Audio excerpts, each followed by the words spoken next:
தமிழகத்தினுடைய ஒரு தலை சிறந்த தலைவர். தமிழகம் முழுவதுமே 8 முறை பாத யாத்திரை மூலமாக நடந்தவர். குமரியிலிருந்து சென்னை வரைக்கும் 3 முறை நடந்தவர். நதிகளை இணைக்க வேண்டும், அதற்காக நடந்திருக்கிறாங்க. லஞ்ச ஊழல் இல்லாத ஆட்சி அமைக்கணும், அதற்காக நடந்திருக்கிறாங்க. பாரத அன்னைக்கு சிலை வைக்க வேண்டும், அதற்காக நடந்திருக்கிறாங்க. நடந்து நடந்து தமிழகத்திலே ஒரு மனிதன் கட்சியை நடத்தி இருக்கின்றார் என்று சொன்னால் அந்த புகழ் பெயர் எல்லாமே நம்முடைய மதிப்பு மிகுந்த ஐயா குமரி ஆனந்தன் அவர்களுக்கு மட்டும்தான் அது பொருந்துங்க. ஒரு தேசிய பேரியக்கத்துல காங்கிரஸ் கட்சியில மூத்த தலைவராக இருந்து 5 முறை சட்டமன்ற உறுப்பினராக, 1 முறை பாராளுமன்ற உறுப்பினர்களாக, அகில இந்தியாவில் அந்த காலகட்டத்திலிருந்து இன்னைக்கு வரைக்கும் எல்லா தலைவருடைய அன்பை எல்லாம் பெற்று ஒரு சிறந்த மனிதராக வாழ்ந்து 93 வயதில் நேற்று நம்மை விட்டு பிரிந்து சென்றிருக்கின்றார். இந்த நேரத்தில் பாரதிய ஜனதா கட்சியினுடைய பொறுப்பாளராக, தமிழகத்தினுடைய பொறுப்பாளராக இருக்கக்கூடிய மதிப்பு மிகுந்த சுதாகர் ரெட்டி அவர்கள், தேசிய தலைவர் ஐயா நட்டா அவர்கள் நேற்று நம்முடைய அக்கா தமிழிசை சவுந்தரராஜன் அவர்களுக்கு இரங்கல் செய்தியை கடிதம் மூலமாக தெரிவித்திருந்தார்.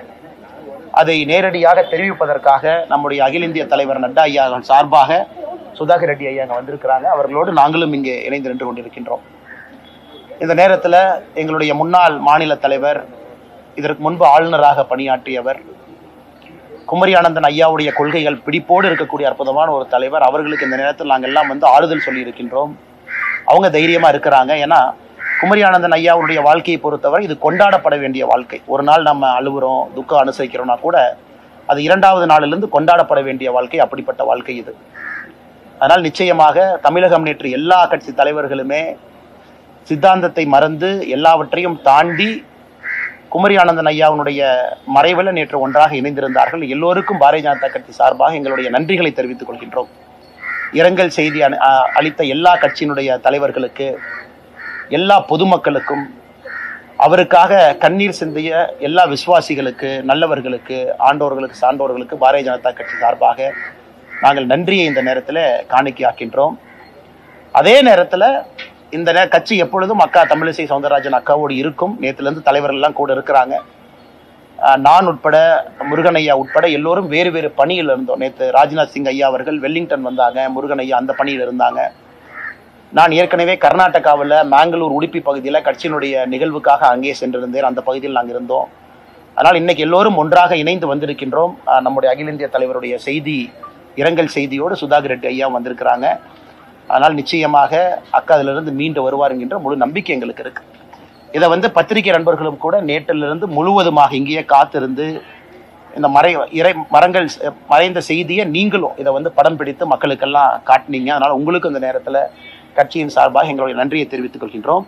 கேள்வி இருந்தால் கேளுங்கன்னா பதில் சொல்றோம். மத்திய உள்துறை அமைச்சர் அமித்ஷா வர்றாங்க.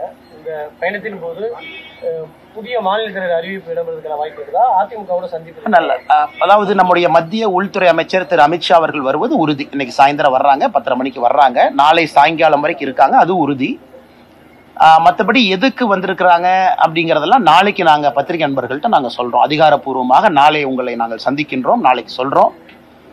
இது மாநில தலைவருடைய நிகழ்வுக்கும் அமித்ஷாஜி அவருடைய வருகைக்கும் சம்பந்தம் இல்லை. அவர்கள் வந்திருப்பது கட்சியினுடைய தலைவர்கள் எப்பவுமே சந்திப்பாங்க. பீகார் இதற்கு முன்பு ஒரு 4 நாட்களுக்கு முன்பு உள்துறை அமைச்சர் ஐயா அமித்ஷா அவர்கள் பீகார்ல இருந்தாங்க. கூட்டணி கட்சி தலைவர்கள்லாம் சந்திச்சாங்க. அரசியல் நிலவரம் எப்படி இருக்கு, என்ன நடக்குது அப்படிங்கறதெல்லாம் கேட்டு தெரிஞ்சுக்கிட்டாங்க. இன்னைக்கு தமிழகத்திலும் அதே போன்ற ஒரு பயணமாகத்தான் நீங்க பார்க்கணும். முறைப்படி நாங்கள் நாளைக்கு உங்களை பத்திரிகை நண்பர்களை கட்சியின் சார்பாக நாங்கள் சந்திக்கும் பொழுது உங்கள் கேள்விகளுக்கு சம்பந்தமாக நாங்கள் பதிலளிக்கின்றோம். ஏன்னா இது புதிது கிடையாது. இதற்கு முன்பு கூட தீர்மானம் நிறைவேற்றினது, அது புதிது கிடையாது.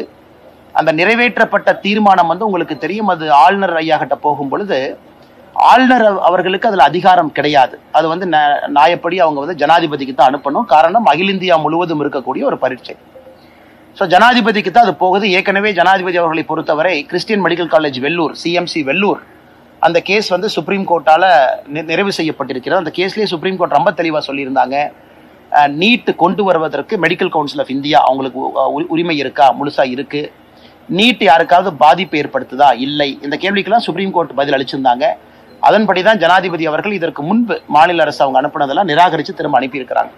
அதனால் எங்களை பொறுத்தவரை தமிழக மக்கள், மாணவ செல்வங்களுக்கு நீட் நல்லதுதான் செஞ்சுக்கிட்டு இருக்கு.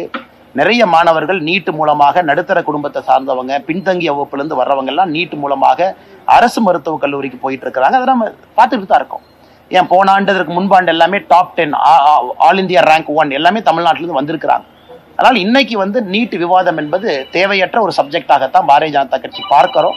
அதனால தான் நேற்று நடந்த அனைத்து கட்சி கூட்டத்திற்கு கூட கட்சியின் சார்பாக யாரும் பங்கேற்கவில்லை. குறிப்பாக ஆளுநரை பொறுத்தவரை இந்தியாவில் பல முக்கியமான தீர்ப்புகள் ஆளுநருடைய பதவியை பொறுத்து, அமைப்பு பொறுத்து, ஒரு கான்ஸ்டிடியூஷனல் டெமோக்ராட்டிக் ரிப்பப்ளிக்ல பல முக்கியமான தீர்ப்புகள் வேறு வேறு காலகட்டத்தில் வந்திருக்கு. டிஸ்மிஸ்ல பொறுத்த வரைக்கும் 356 பயன்படுத்தல இருந்து நிறைய விஷயங்களை பார்க்கிறோம்.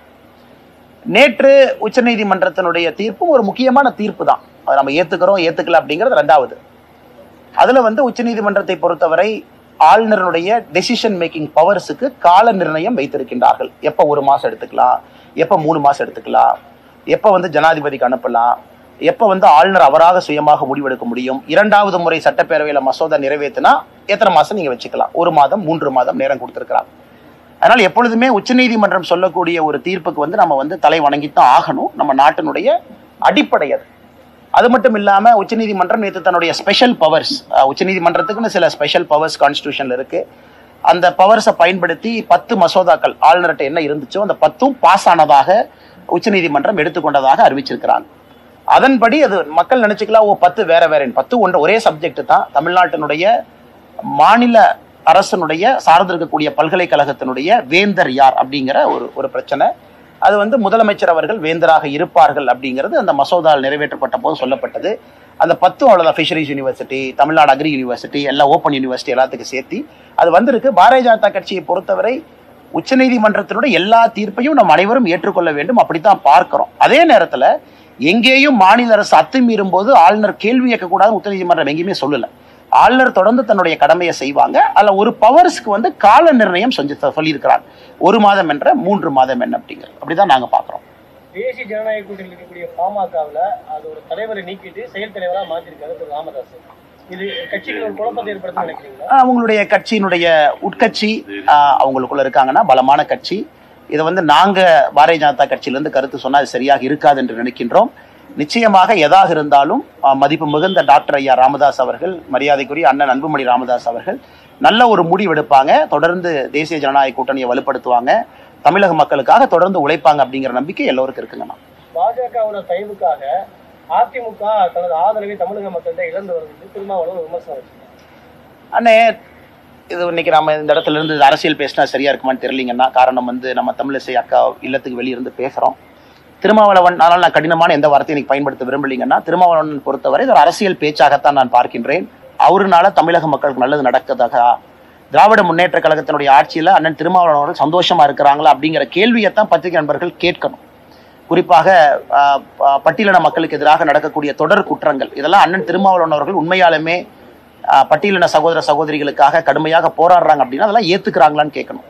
அதை விட்டு மற்ற கட்சியை பத்தி, அவங்க கூட்டணி எப்படி இருக்கணும் அப்படிங்கிறத பத்தி அதிகமா கவலைப்படுற மாதிரி இருக்கு. ஊட்டியிலிருந்து முதலமைச்சர் கவலைப்படுறாரு, அண்ணன் திருமாவளவன் கவலைப்படுறாங்கன்னா அவர்களுக்கு பயம் இப்போதே வந்ததாக நாங்கள் பார்க்கின்றோம். பாஜக தலைவர் மாற்றம் இருக்குமா? எந்த தேதி? அண்ணா இல்லைங்கண்ணா, நான் ஏற்கனவே சொல்லியிருக்கிறேங்கன்னா புதிதாக எந்த கருத்தையும் சொல்ல விரும்பல. நாளை உங்களுக்கு அதிகாரப்பூர்வமாக பேசுறோம். கட்சியிலிருந்து நாம சந்திப்பு நடத்தணும் உங்ககிட்ட. எதற்கு அமித்ஷாஜி வந்திருக்கிறாங்க, என்ன சந்திக்கிறாங்க எல்லாம் நாளைக்கு நாங்க பேசும்போது கேள்விகள் கேளுங்கன்னா பதில் சொல்றோம்.